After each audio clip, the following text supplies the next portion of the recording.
Vendredi 23 novembre, bonjour à toutes et à tous et bienvenue sur votre chaîne d'information régionale. Voici une nouvelle édition en images en 8 minutes avec, comme toujours, vos prévisions météo pour commencer. Beaucoup de grisailles annoncées aujourd'hui, les brumes matinales vont avoir du mal à se dissiper et on devrait rester sous les nuages tout au long de la journée, mis à part quelques très rares éclaircies par endroits. Pas de pluie de prévu en tout cas aujourd'hui et puis des températures en légère hausse avec 6 degrés au Touquet et à Saint-Omer, 7 degrés à Boulogne, Calais, Dunkerque et Lille. Les prévisions météo complètes comme toujours après ce journal. À la une d'abord la 7e journée de mobilisation des Gilets jaunes avant la grande manifestation prévue demain à Paris. Très peu d'actions de blocage cette nuit encore ou depuis ce matin. Les plus déterminés attendent désormais la journée de demain pour relancer le mouvement.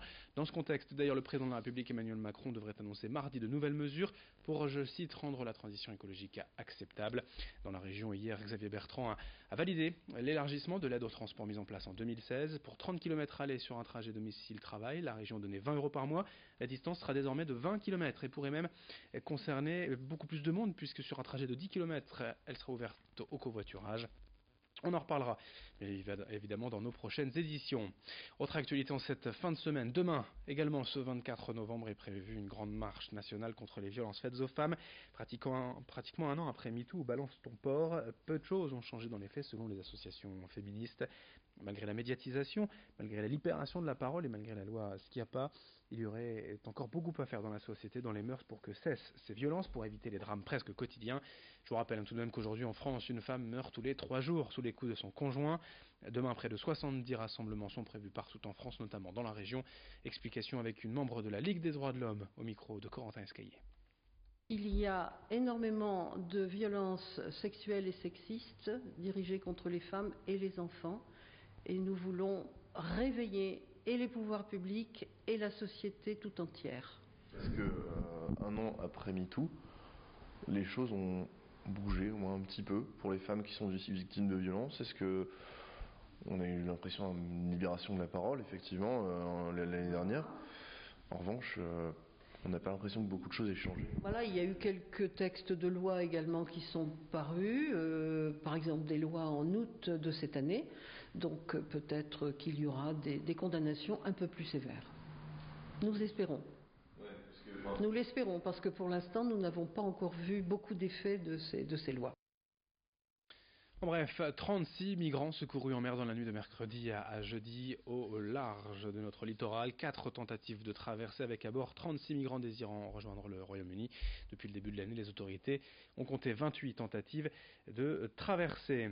Dans ce journal également, en bref, cette journée du Black Friday, une pépite pour le commerce, risque d'être quelque peu perturbée tout de même sur le site d'Amazon à Lovin-Planck, près de Douai, véritable plateforme régionale de livraison de colis en raison d'un appel à la grève lancé par la CGT. Justement, dans cette édition, on va parler un petit peu de commerce pour savoir quelles sont les tendances pour les jouets de ce Noël 2018. À en croire plusieurs enseignes. Parmi les articles les plus attendus, les figurines de super-héros des films d'animation, les jeux de société, les poupées, du classique donc en quelque sorte, même si les magasins notent aussi le retour en force des toupies qui avaient déjà rencontré un beau succès il y a quelques années. Dans un autre registre, les jeux créatifs font toujours recette, surtout auprès des parents.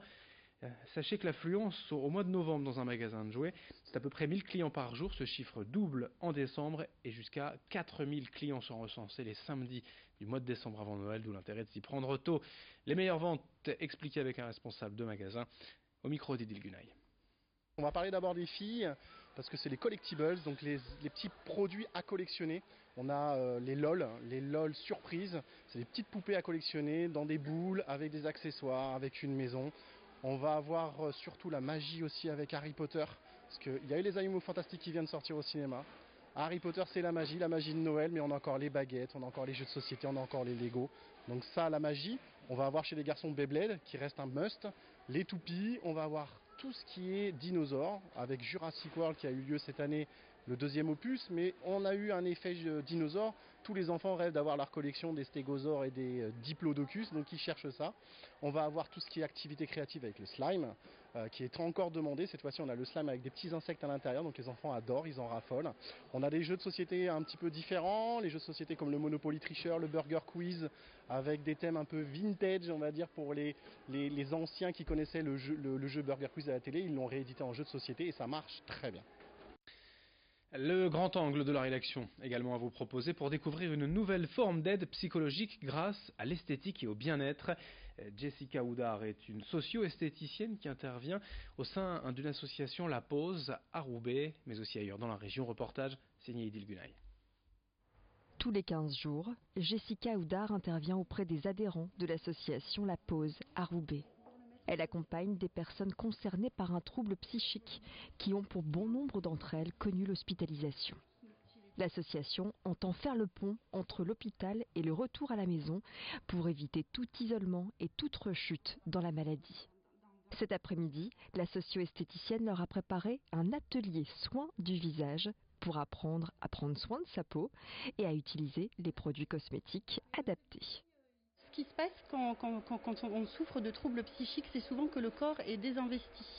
La personne ne prend plus le temps de s'occuper d'elle car elle est aux prises avec ses problématiques et le soin de soi est relégué au second plan. Donc nous, socio-esthéticiennes, redonnons à la personne l'envie de se réapproprier ce corps et de prendre soin d'elle.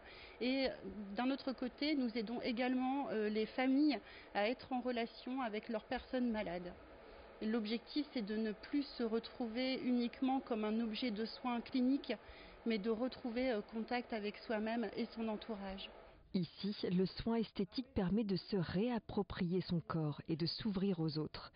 Un outil qui bien souvent règle les soucis de stress et d'anxiété. Je trouve que c'est un bien-être, un regard, et ça fait du bien. Et ça enlève le stress et la fatigue et pardon. Au quotidien, moi j'utilise de l'eau et du savon ou de l'eau tout court.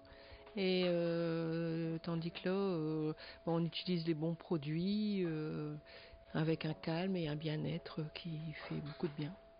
Je suis vieille, mais que dans le fond, je peux quand même essayer des soins et que ça me fait quand même du bien.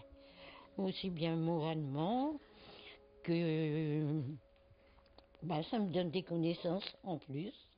Et un bien-être et peut-être reprendre confiance en moi pour essayer d'améliorer le physique. Une expérience qui n'aura pas permis que de resserrer les pores du visage.